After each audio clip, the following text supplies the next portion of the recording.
Hi everyone. Today I'll share my settings for F125. First, the assist settings. I prefer realistic gameplay, so I choose Elite mode. If you're new, I recommend anti-lock brake set to on, traction control set to medium, and dynamic racing line set to corners only.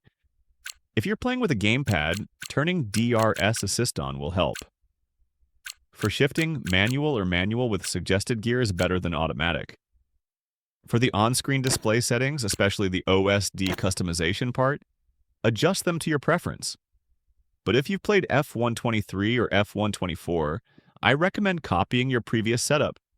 You can find instructions in my earlier videos. Just keep in mind both camera and OSD customization settings can only be changed while driving. Also, make sure to set the track map to full track map for better awareness during the race. Next are the camera settings. Remember, you can only adjust these settings while driving.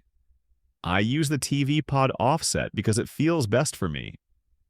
My exact values are -20, -10, 12, 3, -7, and the rest are set to 0. You can set this individually for each car, but I use global settings for convenience. Let's talk about controller settings. Don't overlook the generic settings. I set the ERS overtake mode to hold, because it feels most responsive. I use a Fanatec DD1 wheel. Make sure all calibration values are set to 0, especially brake linearity.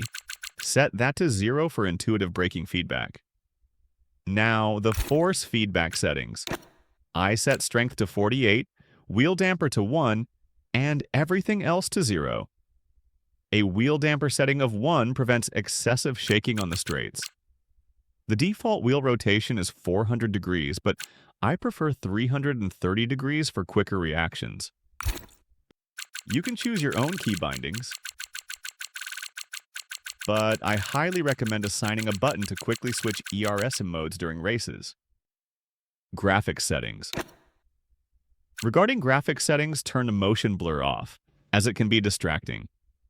I prefer windowed full screen mode, with VSync and frame rate limit both turned off. For better performance, I also disable ray tracing. I turn off skid marks to clearly see braking points, but feel free to turn them on if you prefer realism. Particles can block your view in rain or smoke, so disable them if that's an issue. If you're experiencing freezing issues, disabling NVIDIA Reflex might help. I recommend using benchmark mode set to wet and adjusting your settings to maintain at least 60 FPS. Finally, audio settings. I turn off music and set the audio mix to broadcast. I set audio simulation quality to high. Ultra high sounds great, but ensure your PC can handle it. Feel free to disable subtitles if they're distracting. Now you're all set to dominate the track. See you at the finish line. Oh, that was just brilliant. It was super clean, and we got the win. Well done.